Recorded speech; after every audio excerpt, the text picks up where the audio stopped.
सवाल से शुरू करते हैं। 36 में कितना जोड़ा जाए कि घर पर टीम इंडिया का टेस्ट में लोएस्ट टोटल हो जाए? कितना जोड़ा 10 रन, 46 पे ऑल आउट। अच्छा, यही हो गया, 46 पे ऑल आउट, 10 रन सिर्फ जोड़ने थे उसमें। मतलब हम तो बीजीटी की तैयारी कर रहे थे ना। हाँ तो वहाँ इतना स्विंग नहीं होगा ना, वहाँ बाउंस होगा। यहाँ पे सब करा दिया। यहाँ पे हेड कोच गौतम गंभीर ने बोला हमको स्विंग भी दे दो, हमको सब कुछ दे दो। स्विंग वाला तो गौतम गंभीर के हाथ में नहीं है। वो वहाँ की का मौसम और परिस्थिति, बारिश का मौसम है, लगातार पिच डैम्प्ड होगा, कवर पे रहा है 2-3 दिनों से लगातार, तो वो तो स्विंग तो थोड़ा बहुत रहेगा। स्विंग होगा तो आप 3 स्पिनर्स लेके उतर रहे हैं, आपको लगा कि धूप आ जाएगी? धूप आ जाएगी, ड्राई पिच होगा, प्रिपरेशन ड्राई पिच की होगी, पर मौसम भी तो कोई चीज़ होती है। क्रिकेट खेल के तो सबसे बड़ी खूबसूरत चीज़ यही है ना कि मौसम भी डिसाइड कर। हमको 5 दिनों से पता है कि पूरे 5 दिन बारिश होगी। नहीं तो पिच तो हम अपने हिसाब से तैयार करेंगे, बारिश हो या ना हो उसके लिए छाते लगाए जाएंगे, उसके लिए कवर्स लाए जाएंगे, पिच थोड़ी बदल देंगे। पिच तो हम अपने हिसाब से ही बनाएंगे, पहले बैटिंग करेंगे, रन बनाएंगे, जो आज बहुत ज़्यादा कम बने हैं। क्या हमको पेसर्स के साथ नहीं जाना चाहिए था? हम 3 स्पिनर्स के साथ जाना, लेकिन वही है कि अगर आप 3 स्पिनर के साथ जा रहे हैं और टॉस जीतने के बाद पहले बैटिंग करने का फैसला कर रहे हैं, तो फिर 3 स्पिनर्स जस्टिफाई नहीं कर पाएंगे आप। अगर आप पेसर्स के साथ उतर रहे होते हैं मैदान में और तब बोलते कि हम पहले बॉलिंग करेंगे, आपने टॉस जीता है, तब आपने तय किया कि मैं पहले बैटिंग कर रहा हूँ। आपकी कॉल है ना। आपकी कॉल है, उन्हें लगा कि पिच ड्राई है, 1-2 दिन में मतलब हो सकता है कि एक सेशन का खेल बहुत टफ होगा और उसके बाद चीज़ें सेटल डाउन करेंगी, पर वो ऐसा हुआ नहीं। मतलब वो अभी तक कुल कितने नियर अबाउट 40 पे हो गए हैं ऑल आउट। और 46 नहीं 30 ओवर की गेंदबाजी हुई और अभी भी गेंद स्विंग कर रहा है। ऑल्दो गेंद अगर थोड़ा सा भी स्विंग कर रहा होगा तो निचले ऑर्डर के बैट्समैन के लिए वो स्विंग ज़्यादा बड़ा दिखता है। मतलब होता है ना कि टॉप ऑर्डर के बैट्समैन जब उसको नेगेट करते हैं तो लगता है कि नहीं यार ठीक है, स्विंग ने मैनेज कर लिया, लेकिन जब पिछले बल्लेबाज जो होते हैं जिनको लोअर ऑर्डर कहा जाता है, उनके लिए थोड़ा सा भी स्विंग बहुत बड़ा दिखता है स्विंग। तो उस हिसाब से सोचिए कि 30 ओवर तक आप नेगेट भी नहीं कर पाए उस चीज़ों को। रोहित वही करने की कोशिश शायद कर रहे थे क्योंकि काफ़ी बाहर आके खेल रहे थे, लेकिन उसके बाद विराट कोहली, सरफराज खान ने जो सोचा कि प्रेशर हटाया जाए, केएल राहुल, क्या केएल को ऊपर भेजना चाहिए था? क्योंकि केएल ये चीज़ पहले कर चुके हैं। तो केएल नीचे भी आके कोई फायदा तो नहीं कर पाए ना। ऐसा मतलब केएल, आप कह रहे हैं कि तीसरे नंबर पे केएल आते तो नहीं, हाँ मतलब जो एक्सपर्ट्स बोले कि केएल अगर 3 नंबर पे आते तो नई गेंद खेलने की टेक्निक है, तो भाई 10 ओवर और पुरानी हो गई थी गेंद, फिर वो टेक्निक कहाँ चली गई? फिर तो वही है ना, इन हाइंडसाइट दोनों चीज़ें क्वेश्चनेबल है ना। कि आप उनको 3 पे भी भेजते तो शायद 0 ही मिलता, 6 पर भी भेजा तो 0 ही मिला आपको, मतलब सीधी लंबी गेंद पे ही आउट हुए ना स्लिप में कैच देकर। तो आप उस तरह से सोचिए, तो वो आप जब सबको ही एक्सपोज हो गया ना कि गेंद इतने स्विंग के लिए आप तैयार नहीं थे, आपकी तैयारी नहीं है। बहुत कुछ हो गया। 46 पे ऑल आउट हो गए हैं टीम इंडिया का। टीम इंडिया मैच है क्या आज इंडिया का मैच था? कब? टीवी पे तो ऐड चल रहे हैं। हाँ, तो अब दोबारा शुरू होगा तो मजा आएगा। आज इंडिया का मैच था, किसके साथ था? फिर क्या हुआ? कुछ नहीं हुआ, फिर हमारा लोएस्ट स्कोर हो गया घर पे। कोई बात नहीं, मैं तो आज सुबह ही पढ़ रहा था कि क्या न्यूजीलैंड की टीम भी बाकी विजिटिंग टीम्स की तरह ध्वस्त हो जाएगी टीम इंडिया के सामने। ऐसा है। हाँ, एशिया में उनके रिकॉर्ड्स बहुत खराब है। एशिया से पर दिक्कत क्या होती है ना कि सिक्का उछलने के बाद जब मैच शुरू होता है तब रिकॉर्ड काम नहीं आते हैं, तब उस दिन आप जो कर रहे होते हो वो काम आता है ना। मैं तो देखते ही नहीं क्रिकेट जब ऐसे इंडिया बुरा खेल रही होती है। नायब सैनी सरकार का शपथ ग्रहण चल रहा है, पिछले दिनों रामलीला में, जेल में रामलीला हो रही थी, 2 कैदी बंदर बने और फिर भाग गए। मैं तो ये सब चीज़ें देख रहा हूँ। पिछले एक फेक पुलिस वाला ऑटो में बैठा, एक महिला को धमकाने लगा 50,000 के लिए कि तुम वेप पी रही हो। वेप तो कोई हमारे न्यूज़ में पीता भी नहीं है वैसे भी, है ना। तो मैं तो ये सब खबरें देख रहा हूँ। ओरछा यूनेस्को की वर्ल्ड हेरिटेज साइट में आ गई है सिटी, है ये देख रहा हूँ। अरबाज खान का इंटरव्यू होना है, ऐसा संदीप जी ने कहा है। मैच का तो मुझे पता ही नहीं था। बहुत बुरा खेल है क्या? मतलब मैं आपसे ये जानना चाहती हूँ कि आपने T20 वर्ल्ड कप का फाइनल देखा होगा। जी बिल्कुल देखा था। आपने आज ये 46 पे ऑल आउट हुए तो आपने नहीं देखा? देखिए, मैंने अपने दिमाग को इस तरह से ट्यून कर लिया है कि जो बहुत बुरी मेमोरीज हैं मैं उनको याद नहीं रखता हूँ। मेरी आंखें लाल हैं दुख से, इसलिए मैंने चश्मा भी लगा रखा है।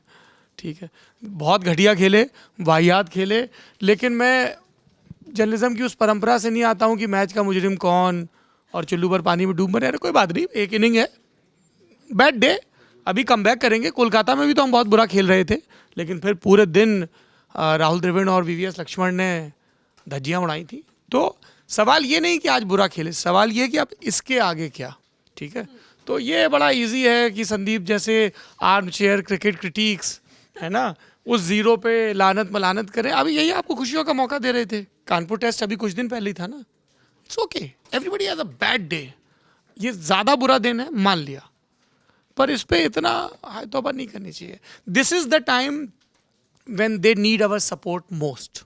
कोई विलिंगली तो नहीं जाता है ना कि let's go there and spoil the states forever. ठीक है, इट्स अ हॉरिबल डे। यकीन मानिए हम लोगों को जितना बुरा लग रहा है उससे 10,000 गुना ज़्यादा उनको बुरा लग रहा होगा। वो इंट्रोस्पेक्शन कर रहे होंगे।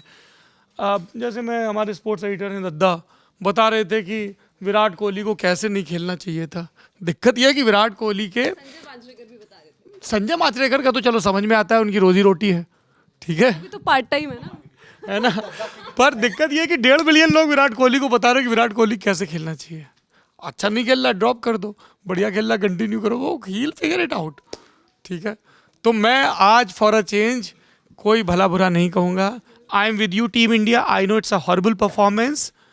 You will come back from here, I trust you. Criticism क्यों नहीं करना चाहिए, मैं ये समझने की कोशिश कर रही हूँ, क्योंकि अभी विमेंस वर्ल्ड कप हुआ, उसमें भी कहा गया कि नहीं क्रिटिसाइज नहीं। क्रिटिसिज्म है उसमें, मेरी बहुत क्रिटिसिज्म है, पर उसके पहले गुड न्यूज़।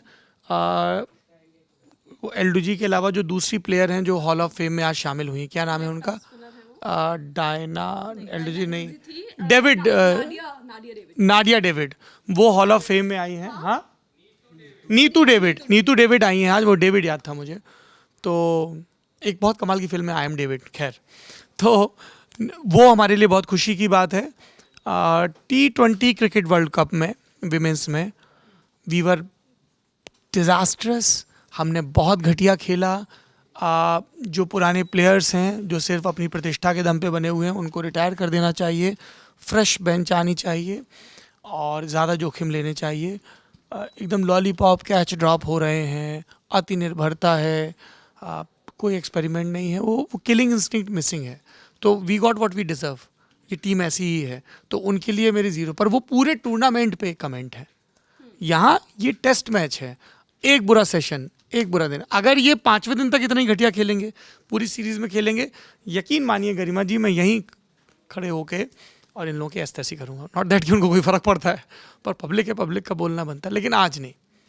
जब सबसे ख़राब समय हो, गीत चतुर्वेदी कहते हैं क्या कि जब सबसे बुरा वक्त हो तब उनसे और भी प्रेम करना जिनसे अब तक करते आ रहे हो। It's a bad day for team India. So I am with you guys. बचाएगा कौन? मैं तो मतलब सौरभ की बात मैंने सुन ली कि ठीक है एक सेशन है, अभी भी तो ऐसी कंडीशन है, एक सेशन ही तो हुआ है, मतलब ऑलमोस्ट कितना टाइम हुआ एक्स्ट्रा लंच के बाद? देखिए, बचाएगा कोई नहीं, और बहुत पहले से टीम इंडिया का ये रहा है कि उनको कोई बचाता नहीं आया है। और एक विश्व कप जो जीता है वो भी छोटा वाला। आप एक पेसर के साथ छोटा वाला क्या होता है सर? छोटा वाला वर्ल्ड कप जीता। वाला क्या होता है? T20 वाला सर, 20 ओवर वाला। बड़ा क्या होता है? ये क्या वर्ल्ड कप है? वनडे वर्ल्ड कप में दिल जीत के आए थे, और तब भी मैंने कहा था कि फाइनल में हार गए, इसका कोई वो नहीं है, जीत के आना था भाई। फाइनल में हार गए, वो तो 2003 में भी जीते थे। और नहीं, पहले आलोचना भैया नहीं भर रहे हैं। अब केएल राहुल आज 0 पे आउट हुए। अभी आप या संदीप सर कोई कह रहा था कि केएल राहुल को ऊपर भेजना चाहिए था। अरे भाई केएल राहुल, अरे मैं एक एपिक एग्जांपल देता हूँ ना कि एक बार क्या हुआ, एशिया कप की बात है, कोविड के बाद एशिया कप हुआ था उसकी, तो उसमें विराट रन नहीं बना रहे थे। तो रोहित से प्रेस कॉन्फ्रेंस में पूछा गया कि क्या लगता है विराट को ड्रॉप कर दें? तो रोहित ने अपना उन्होंने जवाब दिया कि अरे यार क्या बात कर रहे हो यार, विराट कोहली को ड्रॉप करोगे? हाँ। इसके कुछ समय बाद केएल राहुल रन नहीं बना रहे थे, तो सूर्य कुमार यादव से प्रेस कॉन्फ्रेंस में पूछा गया, तो वो भी वैसे ही हंस के कह रहे है केएल राहुल को ड्रॉप करोगे? तो मुझे बड़ा आश्चर्य लगा। मैंने कहा चलो भाई, विराट कोहली ने बहुत मैच जिताए हैं और 10-12 साल 15 साल से अच्छा परफॉर्म कर रहे हैं। केएल राहुल की जगह ऑब्वियस नहीं है टीम में भाई, अगर वो परफॉर्म करेंगे तो रहें, ऐसे हंसो नहीं। ये बताओ, वो प्रेस कॉन्फ्रेंस में थोड़ी ना बताएंगे कि ड्रॉप कर रहे हैं कि नहीं कर रहे हैं। लेकिन सर खिस से करके जर्नलिस्ट का मजाक भी नहीं उड़ाएंगे ना। आप बोल दो कि हम देखेंगे। और मेरे को बहुत अच्छा लग रहा है कि तू अपनी बिरादरी वालों के लिए हम देखेंगे, जैसे आप बोल देते हैं आर्म चेयर क्रिटिक है ना, आर्म चेयर नहीं छोड़ रहा। हम देखेंगे, जवाब नहीं दे सकते। उसके बाद तो फिर आप पत्रकार हैं ना, तो फिर आप खेलने लगेंगे ना शब्दों से।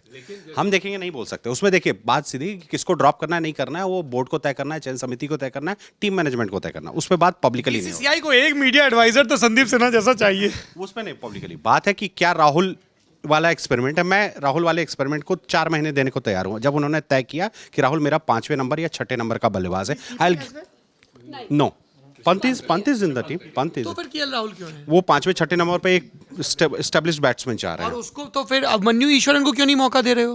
अब वो तो अलग। अरे अलग कैसे है भैया? अभिमन्यु ईश्वरन खुद भी बोल चुके हैं कि मतलब अभी मैं खुश हूँ, जब कॉल आएगी तब पूरी में फ्रस्ट्रेट होके कहेगा ही ना, ये थोड़ी कहेगा बीसीसीआई की ऐसी की तैसी, देख लेंगे बेटा, मिलो कहीं हमको तुम। तो अंबाती रायडू ने कहा था, फिर वो 3D चश्मा खरीदे थे। अंबाती रायडू का तो मैटर ही अलग हो गया। नहीं तो अब ये इनका ये क्लियर है कि बीजीटी में ये 5वें या 6ठे नंबर पे एक स्टेबल बैट्समैन चाह रहे थे कि जिसका टेक्निक सवाल वहां ये के लिए है हो, कि तो इसलिए इसके साथ में आप अपने जो प्लेयर्स, आप कहते हो डोमेस्टिक खेलो, जो डोमेस्टिक में कंसिस्टेंटली अच्छा परफॉर्म कर रहे हैं उनको आप लेके नहीं आ रहे हो। नहीं लेकिन उसमें पर पोजीशन वाली लड़ाई है ना। आप कह रहे हो कि मान लीजिए कोई, देखिए 2 चीजें एक हैं। बात बताइए, वीरेंद्र सहवाग को आप सबसे पहले टीम में कहाँ लाए थे? मिडिल ऑर्डर में लाए थे, आप ऊपर लेके गए ना, ये क्या बात हुई? नहीं ठीक है, मैं वो बोल रहा हूँ, आपके पास पोजीशन कौन सी खाली है? आपके ओपनिंग स्लॉट्स अभी क्लोज हैं जब तक रोहित शर्मा रिटायर नहीं करते हैं, ठीक है। शुभमन गिल है आपके पास दूसरा ऑप्शन, यशस्वी जायसवाल लगातार रन बना रहे हैं। अभी जितने डोमेस्टिक में रन मार रहे हैं, ये पहले नंबर के ओपनिंग बैट्समैन या सेकंड या उसके साथ जो उतरता है, उनके लिए अभी पोजीशन बनता नहीं है। मिडिल ऑर्डर को लेकर अगर मतलब एक बहुत अच्छा क्रिटिक है इस चीज को लेकर कि मिडिल ऑर्डर में कोई लगातार रन बना रहा है, उसको क्यों नहीं ट्राई किया जाता, जिसको सरफराज खान को लेकर ही बहुत चर्चा होती थी। उस पे बहुत सिंपल थी, उसका दावे से बिना देखे क्रिक इन्फो कि केएल राहुल के काहे प्रचार कर रहे हो भैया? केएल राहुल के पिछली 25 टेस्ट इनिंग में 3 से ज्यादा 50+ स्कोर नहीं होंगे। बिल्कुल नहीं। सबसे ज्यादा इन और टेस्ट इनिंग तो वो वर्ल्ड कप में भी खेल देते हैं। उनके इंटेंट की तारीफ हो रही है, जो वहीं वनडे पूरी वकालत कानपुर टेस्ट की है। राहुल की जितनी भी बातें हो रही है, वो जो कानपुर टेस्ट में एक छोटी सी नॉक आई थी ना, उसकी वकालत की जा रही है कि जैसा इंटेंट उन्होंने वहां दिखाया, आपको ऐसे इंटेंट वाले प्लेयर्स चाहिए। इनका इंटेंट देखिए जरा, आलिश कैमरा घुमाइए, मानस से लेके और इधर अभय तक देखिए, इंटेंट इनका है, गंभीरता से काम कर रहे हैं, इनको पता है क्या करना है। शिवांगी कह रही हम लोगों की तरफ कैमरा क्यों आ रहा है? ऐसी शक्ल हो रखी, भगवान कसम दिल अंदर से रो रहा है। ये लोग मुरारी जानबूझ के हंस रहा है? तुमने बंद कर दिया। हमने तो जिस दिन हमको पता चला कि जयसूर्या के बल्ले में स्प्रिंग है और अरे रुक जाओ, पहले जयसूर्या के बल्ले में था, फिर पॉन्टिंग में आया। अरे जयसूर्या के में 96 में था, फिर वो बल्ला चला गया ऑस्ट्रेलिया, एक दिन के लिए सईद अनवर के पास गया। तो हाँ, तो वो 99 और 2003 में फिर पॉन्टिंग के बल्ले में स्प्रिंग आ गया था। हाँ, बल्ला नहीं, टेनिस रैकेट से वो खेलते हैं जयसूर्या की, मतलब गेंद जब निकलती है तो वैसे और जाती है। उसने एक खास लेंस भी लगा रखा था जो गेंद को धीमा कर देता है। कैसे कर देता हमको नहीं पता है, पर ये वो जमाना था जब गणेश जी की मूर्ति दूध भी पी लेती थी। टाइम पे सोशल मीडिया था नहीं, ऐसे र्यूमर्स कहाँ से फैल जाते थे? अभी जैसे स्प्रिंग पॉन्टिंग के स्प्रिंग की बात है, उस टाइम तक सोशल मीडिया उतना था नहीं। काली बिल्ली रास्ता काट जाए तो रुकना चाहिए। हाँ, ये व्हाट्सएप पे आया था क्या? नहीं, तो फिर मैं वही समझना चाह रहा हूँ, मेरा भी तो यही क्वेश्चन है सर, मेरा भी तो फैला था ना, है इंस्पेक्टर है, मेरा भी तो यही क्वेश्चन है, ये फैल कैसे जाता है पूरी दुनिया में? मतलब ये स्प्रिंग वाली बात हमें लगती थी कि हम लोग आपस में स्कूल में डिस्कस कर रहे हैं, ये यहाँ आया तो यहाँ भी सब कह रहे थे कि हम लोग आपस में डिस्कस कर रहे हैं। सत्य छिपाए नहीं छिपता है, मतलब सत्य की रोशनी ऐसी है जो दुनिया के हर कोने में पहुंचेगी। जयसूर्या के बल्ले में स्प्रिंग था और उसके पास एक खास तरह का आंखों में लेंस था जिससे गेंद बड़ी दिखती थी और धीमी आती दिखती थी, इसलिए वो टाइम कर पाता था। बाद में वही बल्ला एक बायलेटरल ट्रेड में चला गया ऑस्ट्रेलिया। उसमें सोना भी लग गया था। कुछ ये भी अफवाहें चली थी कि सोना भी लगा रखा उसने, मतलब ताकि गेंद को और दूर मार सके, मतलब ये सब बातें भी थी। पता चला कि इसका ये जो अभी आपने बोला है ना, एक 10 सेकंड हमारे यहाँ और था। अब मैंने माइक वापस ले लिया है। वायरल कर दिया कि सर ऐसे कह रहे हैं। नहीं नहीं, ये तो हमने तो सुना है, हम तो श्रुति परंपरा से आते हैं। नहीं नहीं नहीं, क्यों कटवाना है यार? यार बहुत ज्यादा हो गया, मुझे छोटी वीडियो करनी है। हाँ, वापस आइए। हमने तो ये भी सुना था ऑस्ट्रेलिया में एक खास तरह की दवाई बनी है कंगारुओं से लेके जो प्लेयर्स को खिलाई जा रही है, इसीलिए ये उछल के क्या भगवान के साथ हमारे गांव में रामदीन कक्का, उन्होंने हमको ये बताया था। बोले लला जैसे एक कॉड लीवर ऑयल आता था ना, मछली के तेल से बनता था, मछली के लीवर के तेल जैसे, उन्होंने कहा कंगारुओं का वो लोग तेल पीते हैं इसलिए वो उछल उछल के पकड़ लेते हैं गेंद। व्हाट्सएप पे फॉरवर्ड होने तुमने वो हंसी तो फंसी देखी है जिसमें वो ऐसे एंटी ग्रेविटी वाला एक कुछ बनाएंगे, ऐसे हैंगिंग करके लटक रहे होंगे और कैच भी पकड़ पाएंगे? नहीं। पर ये कंगारू के तेल वाली थ्योरी सुनी कि नहीं? मैं इतनी पुरानी नहीं हूँ ना। ये क्या बात हो, इतनी पुरानी नहीं हो? देखो होता क्या है, आदमी को जब बहुत तेज बुखार चढ़ता है या वो बहुत गमजदा होता है तो वो आए बाएं साएं बकता है। ठीक है। समझ गई? समझ गई? तो ये जो आज उन्होंने किया है चिन्ना स्वामी स्टेडियम में, ठीक है, उन्होंने बना दिया स्टेडियम को सुलभ शौचालय, ठीक है, और कर दिया विसर्जन। इसलिए हम लोग कुछ बोलना नहीं चाहते, इसलिए हम लोग इधर उधर की बातें कर रहे हैं। वो क्या शेर है, तू इधर उधर की बात मत कर, हाँ काफिला कहाँ लुटा ये बता। तो हम इधर उधर की बात कर रहे हैं, काफिला कहाँ लुटा ये वो बताएं। छोटा वीडियो हो गया। छोटा वीडियो हो गया। खैर कंक्लूड करना चाहती हूँ मैं यहाँ पे। ओवरकास्ट कंडीशन में वापस वही पूछ रही हूँ, जसप्रीत बुमराह खेले, आपको कैसे बचाएंगे? अरे जसप्रीत बुमराह क्यों है? हाँ हाँ सिराज है, और अरे वो उधर अपना जामनगर का लड़का, क्या नाम है उसका, रविंद्र जडेजा, वो भी है। अरे तो भैया ये इंडिया की पिच है, ये कब स्पिन होने लग जाए आपको नहीं पता। और सुनो, रोलर तो घर का है, रात में चलवा देंगे जैसे वर्ल्ड कप के फाइनल के पहले चलवाया था। तो आप आज इतने रूमर्स वो हो रहे हैं ना, छोटे छोटे क्लिप्स बहुत सारे कटने वाले हैं। पाकिस्तान वाले बोल रहे थे ना कि पिच चेंज कर दे रहे हैं इंडियन, वो वर्ल्ड कप से एक रात पहले ये ऐसे ऐसे क्लिप्स ही वायरल हो जाएंगे कि कहीं सच में तो ऐसा कुछ नहीं हो रहा है। हाँ, रोलर चलाने वाली चीज़ों को आप वायरल करवा देंगे। एक और चीज़ है कि चौथी इनिंग में इंडियन टीम मतलब उनको खिलाएगी, हमारे पास अभी ऑप्शंस है। अरे पिछली बार वो याद कीजिए 155 रन पे न्यूजीलैंड में आउट हुए थे 2000। 155 और 46। मैं बता दूं ये मैच हम जीतने वाले हैं, जीत जाएंगे। बेंगलुरु में। अभी रखना है, अभी देखिए, आप देखिए इसमें। एक सेकंड, आज डेट क्या है? 17 अक्टूबर 2024 बेंगलुरु में ये जो मैच शुरू हुआ, ये हम लोग जीतने जा रहे हैं। इंडिया बेस्ट है, इंडिया हमेशा जीतता है। भारत माता की जय, वंदे मातरम। खत्म हो गया। कौन जीतेगा आप हमें बताइए कमेंट्स में, और बस बीजीटी के लिए क्या कुछ होगा ये भी बताइएगा। Thank you.